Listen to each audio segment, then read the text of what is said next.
The Alabasta saga in One Piece is the second saga of the series and one of the most iconic early story arcs. The saga focuses on the Straw Hat Pirates helping a desert kingdom named Alabasta and deals with political unrest issues and a powerful enemy who is also one of the 7 warlords of the seas known as Crocodile. And भाई लोग Crocodile क्या ही villain है, सिर्फ और सिर्फ इसकी वजह से मैं बोल सकता हूँ One Piece has one of the best initial saga in the whole anime verse. मैं इसे the best initial saga in whole anime verse भी मान लेता, लेकिन Bleach की फर्स्ट सागा इतनी ज्यादा बैड है जिसकी वजह से मैं इसे अपनी लिस्ट में नंबर 2 पे रखता हूँ। पर डूड ये सागा स्टार्टिंग में जितनी बेकार थी उससे कई गुना सेक्सी हो जाती है एंड में। तो अलाबास्ता सागा शुरू होती है और इसकी पहली आर्क थी रिवर्स माउंटेन आर्क। ये आर्क शुरू होती है और straw head pirate grand line में घुस जाते हैं बाय क्लाइंबिंग रिवर्स माउंटेन, और ग्रैंड लाइन में घुसते के साथ ही स्ट्रॉ हेड्स पे दूसरे पायरेट्स हमला कर देते हैं और जहां देखो वहां पे पायरेट्स एक दूसरे से लड़ रहे हैं और वहां पे ना जाने कितने ही पायरेट्स की लाशें देखने को मिलती है। और अब मुझे समझ में आया इस जगह को पायरेट्स ग्रेवयार्ड क्यों बोलते हैं। ऐसा मैंने एक्सपेक्ट किया था कि मुझे कुछ ऐसा देखने को मिलेगा, लेकिन रियलिटी इसके बिल्कुल अपोजिट थी। इतनी हाई एक्सपेक्टेशन मेरी इस बेवकूफ की बच्चे डॉन क्रीक की वजह से हो गई थी। इस फैक्ट ने इतनी ज्यादा हाइप बना दी थी ग्रैंड लाइन की कि उसका 1% ना देखने मिलने पर मैं बहुत ही ज्यादा डिसअपॉइंट हो गया था। जैसे पॉल हेमन रोमन रेंस की हाइप बनाता है new gen fans solo leveling की और मैं अपनी क्रश की, वैसी हाइप इस गधे ने बनाई थी ग्रैंड लाइन की। ये क्या पता मैं कुछ ज्यादा ही जल्दी एक्सपेक्ट कर रहा हूँ ग्रैंड लाइन की जी फाड़ फाइट्स। खैर आगे आने वाली सागास में तो पता ही चल जाएगा कि डॉन क्रीक ने जो हाइप बनाई थी वो वर्थ इट थी भी या नहीं। बट ये जगह बिल्कुल भी डेंजरस नहीं थी, तो ऐसा बिल्कुल भी नहीं है क्योंकि इस जगह पे नॉर्मल यूनिवर्स के फिजिक्स के लॉ नहीं लगते हैं और यहाँ पर सेकंड्स में वेव और वेदर चेंज होता है। जैसे अभी यहाँ पे सब कुछ पीसफुल है बिल्कुल पैसिफिक ओशन की तरह, तो अगले पल तुम्हें डार्क पैसेज की तरह खतरनाक वेव देखने को मिल जाएंगी। ये जैसे अभी इस आइलैंड पे एकदम स्नोफॉल होगी तो अगले आइलैंड पे तुम्हें दिल्ली की गर्मी देखने को मिल जाएगी। और यहाँ पर बहुत ही अजीब से सी मॉन्स्टर्स देखने को मिल जाते हैं। खैर वो तो ईस्ट ब्लू में भी थे, लेकिन ये कुछ ज्यादा ही अजीब से हैं, बिल्कुल इंस्टा के ब्रेन रॉट की तरह। तो रिवर्स माउंटेन आर्क शुरू होती है और स्ट्रॉ हेड पायरेट्स मिलते हैं एक जायंट वेल से जिसका नाम लबून होता है। ये वेल अजीब सा होता है, इसके अंदर एक अलग सी दुनिया होती है जिसे देख के मैं ये सोच रहा था कि ये क्या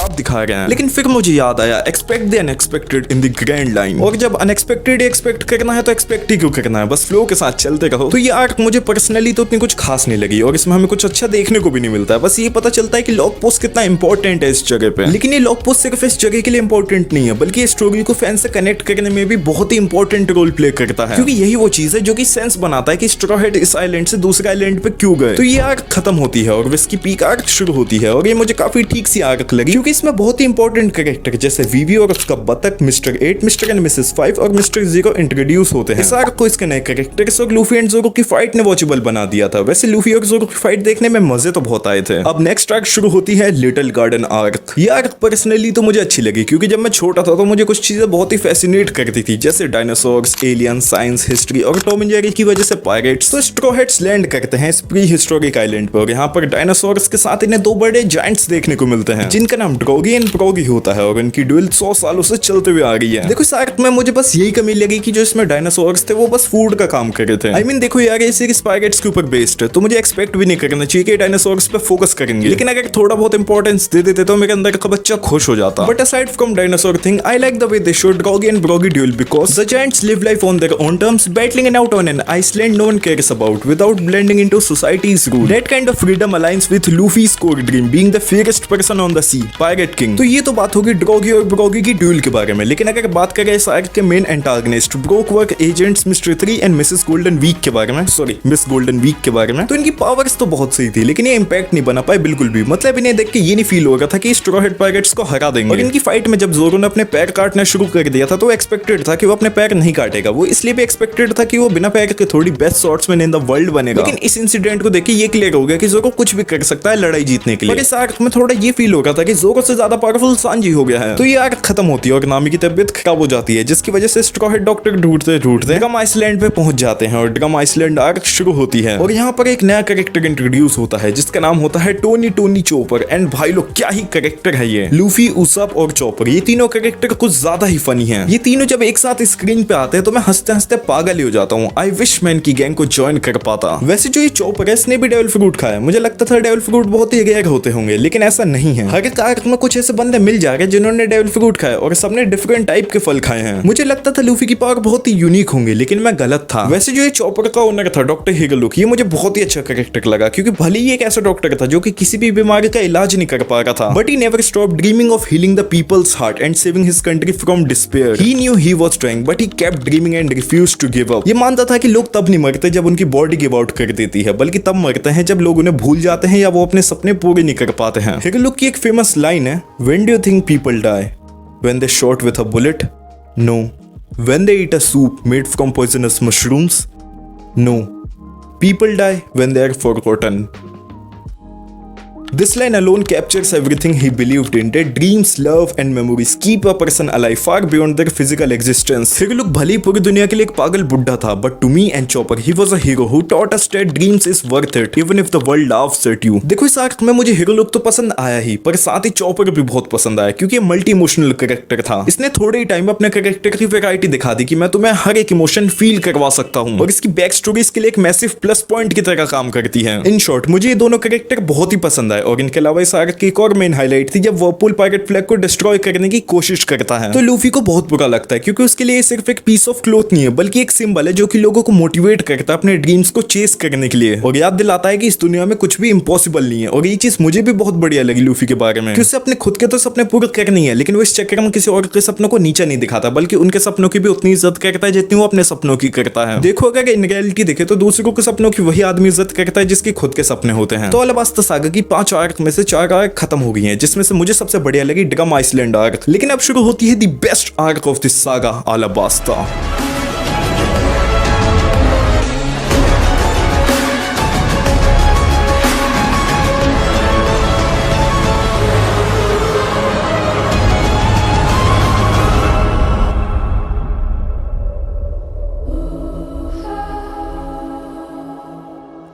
देखो अलाबास्ता आर्क के बारे में बहुत सारी चीजें बढ़िया थी, लेकिन मैं सबसे पहले बात करना चाहूंगा इस पूरी सागा की main highlight Luffy versus crocodile की। इस पूरी सागा की main highlight Luffy versus crocodile इस वजह से है क्योंकि क्रोकोडाइल एक बहुत ही बढ़िया एंटागोनिस्ट था, और ये बढ़िया एंटागोनिस्ट इस वजह से है क्योंकि वॉरलॉर्ड था और इसके पास पावर, इन्फ्लुएंस, क्रिमिनल ऑर्गेनाइजेशन थी, और साथ ही ये टैक्टिकल मास्टरमाइंड, कूल, काम और करिश्मेटिक था। देखो अभी तक स्टोरी कुछ ऐसी चल रही थी कि लूफी किसी भी विलन से लड़ रहा था और उसे हरा देगा था, लेकिन मिस्टर जीरो या क्रोकोडाइल कुछ भी बोल लो, ये बंदा इसे रियलिटी चेक देता है। इसके पास लूफी के हर एक हमले का काउंटर होता है, और इसके जो भी प्लान थे उनका बैकअप प्लान भी था इसके पास। इन शॉर्ट मेरे हिसाब से ये वन पीस सीरीज का पहला प्रॉपर एंटागोनिस्ट था, क्योंकि इसने इंटेलेक्ट का यूज किया और ब्रूट फोर्स और पूरे नेशन को मैनिपुलेट किया, और इसने रियल कॉन्सिक्वेंसेस डिलीवर किए टू हीरो, और सिर्फ लूफी को चैलेंज नहीं किया बल्कि पूरे वर्ल्ड सिस्टम को चैलेंज किया और एक लेगेसी छोड़ के गया। ये एक ऐसा विलन है जिसने मुझे ये रियलाइज करवाया कि वन पीस सिर्फ पायरेट्स पे बेस्ड नहीं है, बल्कि ये पावर, पॉलिटिक्स और प्राइस ऑफ ड्रीम पे भी बेस्ड है। देखो जितना अच्छा मुझे ये विलन लगा, उतनी दिक्कत मुझे इसके और लूफी की फाइट में लगी थी, क्योंकि इनकी पहली फाइट में जब ये लूफी के पेट या छाती पे होल कर देता है, उसके बाद भी लूफी जिंदा बच के आ जाता है। इस चीज की वजह से ये दिक्कत हो जाती है कि जितना उस फाइट सीन ने इंपैक्ट किया था वो सारा इंपैक्ट खत्म हो जाता है। मैं समझ सकता हूँ कि ये सीरीज लूफी को मरते हुए नहीं दिखा सकती है, लेकिन फिर इस चीज की जगह वो ये काम कर सकते हैं कि लूफी जब भी इतने बड़े डैमेज से डील कर रहा है तो कैसे रिकवर कर रहा है, इसके पीछे कोई वजह दे दो, जैसे ब्लीच सीरीज में होता है। चलो मैं एक तरीके से लूफी का एडजस्ट भी कर लूं, लेकिन फिर इन दोनों को मार के क्यों जिंदा किया, इनका क्या क्या है फ्यूचर में? ये तो साइड कैरेक्टर है, इन्हें मारो या ना मारो बात तो एक ही है, मार दे तो क्या ही दिक्कत आ गई सीरीज में। भाई सही बताऊं ये ना अच्छे वाले एक्सपीरियंस को फक अप कर देगा। अगर तुम किसी चीज का सैक्रिफाइस दिखा रहे तो एकदम प्रॉपर दिखाओ ना, ये नहीं कि पहले मार दिया उसके बाद जिंदा कर दिया। पर वैसे मुझे लूफी और क्रोकोडाइल की फाइट में ये चीज अच्छी लगी कि लूफी को ये रियलाइज हो गया कि उसे प्रैक्टिस की बहुत जरूरत है। इन शॉर्ट इनकी फाइट तो बहुत बढ़िया थी, लेकिन मुझे एक ही दिक्कत लगी, वो मैंने तुम्हें बता ही दी। तो चलो अब जोरो और मिस्टर वन की फाइट के बारे में बात करते हैं। तो ये फाइट भी उतनी कुछ खास नहीं थी, क्योंकि पहले जोरो को बहुत ही ज्यादा वीक दिखा दिया, लेकिन एट द सेम टाइम वो इतने ज्यादा डेंजरस अटैक भी सर्वाइव कर जा रहा था। ये चीज देख के मुझे ये फील हुआ कि ओडा सेंसे चाहते हैं कि वो हमें हर कैरेक्टर के पावर अप्स को फील करवाएं, और जोरो के केस में पावर अप फील भी होता है क्योंकि वो टाइम टू टाइम अपनी ट्रेनिंग करता रहता है, लेकिन बाकी सब मजे करते रहते हैं। इस वजह से मुझे उनका पावर अप फील नहीं होता है। जैसे उसाप और नामी को ही ले लो, ये दोनों हमेशा ट्रेनिंग करते रहते हैं, ये पता होते हुए भी कि इनके पास सुपर ह्यूमन स्ट्रेंथ नहीं है। ये हमेशा जोरो, सांजी और लूफी पे रिलाई करते हैं कि वो इन्हें बचा लेंगे, जो कि अच्छी चीज। आप दोस्त बनाए तो भाई रिलाई करना तो बनता ही है, लेकिन वो कब तक बचेंगे? इन्हें भी ट्रेनिंग करनी चाहिए। और इनकी जब फाइट होती है किसी के साथ तो उस फाइट में इन्हें बहुत ही ज्यादा पावरलेस दिखा देते हैं स्टार्टिंग में, जिसकी वजह से इंटरेस्ट नहीं बनता है।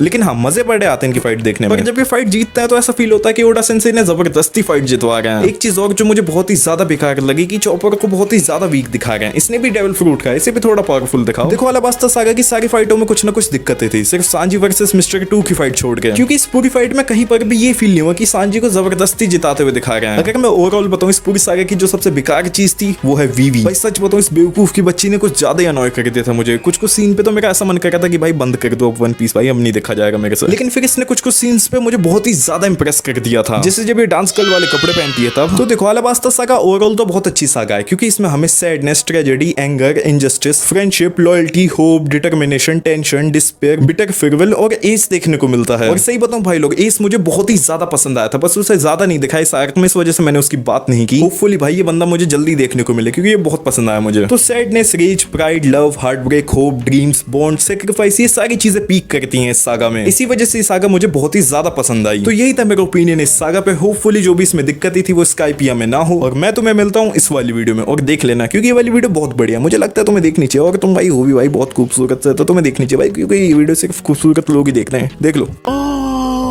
It's Talalero Talala, Sahur Tung Tung Dhoni Bum Bum Gyamba Rohit, Brr Brr Virat Kohli, Chimpazini Jai Shahini.